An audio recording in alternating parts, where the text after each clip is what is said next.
day, so from midday through till 5 p.m. So get on down to the viaduct and at the viaduct, and you can show your support. And that is us for today.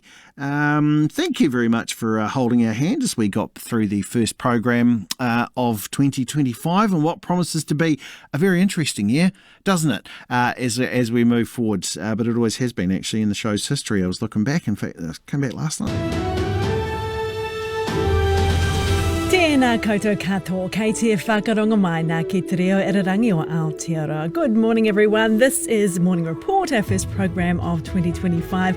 Ko Ingrid Hipkiss tēnei. I'm in Tāmaki Makaurau, Auckland. It is Rahina Monday, January the 27th, and it is also, of course, Auckland Anniversary Day. Yes, happy anniversary, Auckland. Good to be back. Ko Corin Dantena in Wellington this morning. Today on RNZ National, 4 homes are destroyed and at least 50 are damaged after a tornado tore through the northland town of Mangawhai at the weekend. In Canterbury, a critically injured person has been freed from the wreckage of a caravan after a tree fell on it early last night. Also, 2 years on from the Auckland floods, figures show that in the past year, 1,500 more consents have been granted for houses to be built on floodplains in the city. And Olympic gold medalist Hamish Kerr was back in action in Whanganui over the weekend. RNZ News at 6. Kia ora, good morning. I'm Nicola Wright. The Mayor of Kaipara says he was taken aback by the damage from the high winds that hit Mangawhai in Northland early yesterday morning. Craig Jepson says the storm that locals described as a tornado destroyed at least 4 homes. Many other properties had roofs torn off and 2 people were hospitalised. Craig Jepson says the damage centred on a built-up area with relatively new houses. He says as soon as emergency services give the all-clear, his priority will be to pitch in with the clean-up. You know, many hands make light work, and there's rubbish and bats shredded and tin and wire netting and broken windows, and it's just an absolute diabolic mess. Craig Jepson says some badly damaged houses are next door to unscathed homes. Kaipara's Civil Defence Controller expects it could take months for the storm damage in Mangawhai to be fully repaired. As well as the damaged houses, trees and about 20 power poles were brought down and roads left covered in debris. Controller John Burt says it won't be repaired quickly. So far, 3 properties have been yellow stickered, restricting entry, and another has been white stickered, meaning it's damaged, but people can go inside. A local farmer went to the rescue of a person critically injured when a tree landed on their caravan in North Canterbury last night, trapping them for hours. Emergency services arrived at the scene in Balmoral, just south of Culverden, shortly after 7 on Sunday evening to find the large tree lying across the caravan. Fire and Emergency Shift Manager Simon Lyford says a digger and a local farmer's tractor were brought in to help. What a complicated procedure, to remove the tree so they could extricate the trapped person. Ambulance was there on scene as well and was providing first aid for the patient. After some time they did manage to remove the tree. The person was taken to Christchurch Hospital by ambulance and crews left the scene about 10:30. In a highly controversial comment about Gaza, Donald Trump has proposed removing 1.5 million of its Palestinian residents and asking Jordan and Egypt to take them. Palestinians and supporters of their cause have accused the US president of advocating ethnic cleansing. Mr. Trump was speaking to journalists aboard Air Force One. It's literally a demolition site right now. Almost everything's demolished and people are dying there. So I'd rather get involved with some of the Arab nations and build housing at a different location where they can maybe live in peace for a change. Israeli bombardments have reduced much of Gaza to rubble. Palestinians see Gaza as their homeland, and Arab countries reject the forced displacement of people. 1,500 more houses have been granted consent on floodplains in Auckland in the last year.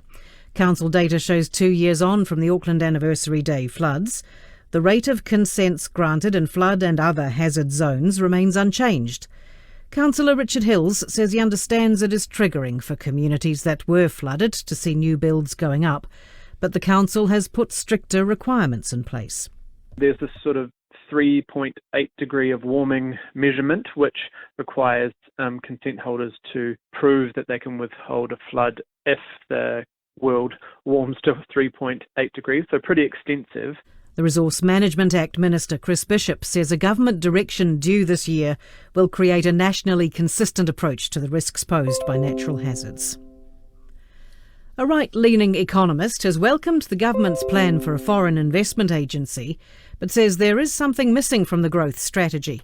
The Prime Minister made announcements last week saying the government is focused on growth. But Eric Crampton from the New Zealand Initiative think tank says Christopher Luxon did not mention the government's structural deficit, where its spending outstrips what it takes in taxes. There's still no addressing of the massive structural deficit in the accounts that the government still oversees. They were making claims about careful spending. Well, really, they're just keeping to the forecasts from a few months ago, and those forecasts were pretty poor. Eric Crampton says the government is still on track to spend more than it did under Labour's Jacinda Ardern for many years to come. The Justice Committee Chair, James Meagher, says its members have worked to ensure a broad range of views is put forward when the first oral hearings for the Treaty Principles Bill start today. The committee's set to listen to more than 80 hours of submissions in total. Its MPs have selected those being heard first. James Meagher says the reality is they won't be able to hear from everybody, but it is right to have those with a contribution to make. Mr Meagher says it's not uncommon for select committees to decide their own selection procedures when there's no capacity to hear from everyone who wants to speak. That's the news.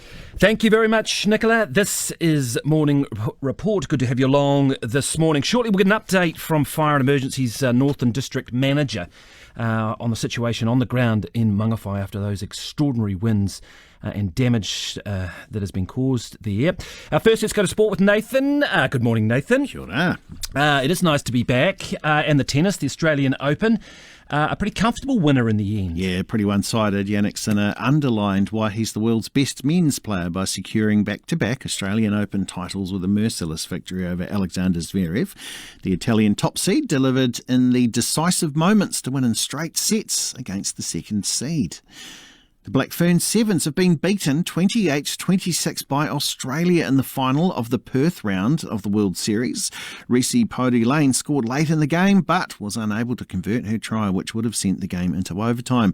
The Ferns still lead the series by 2 points from Australia. Meanwhile, the All Black Sevens beat Kenya 19-12 and finished 9th in the men's competition. Argentina beat Australia in the final. Auckland FC are back at the top of the men's A-League table after a last-gasp 1-0 win over Western Sydney Wanderers in Parramatta. Substitute Nada Moreno struck the winner in the 95th minute. Meanwhile, the Phoenix women were beaten 1-0 at the Central Coast Mariners. And the Breakers are out of playoff contention in the Australian NBL after losing 94-78 at the Adelaide 36ers. Koina ngā pūrongo haki kina. That's your sports news. Nicola is back with weather after this.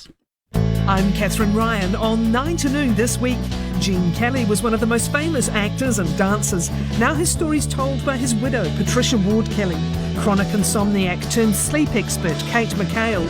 Dancer Lula Washington, whose company's trained new generations of dancers in LA. And Caroline Darien on the case that shocked the world. Her mother, Giselle Pellico, drugged and raped by her father and many others over a decade. With me on 9 to Noon.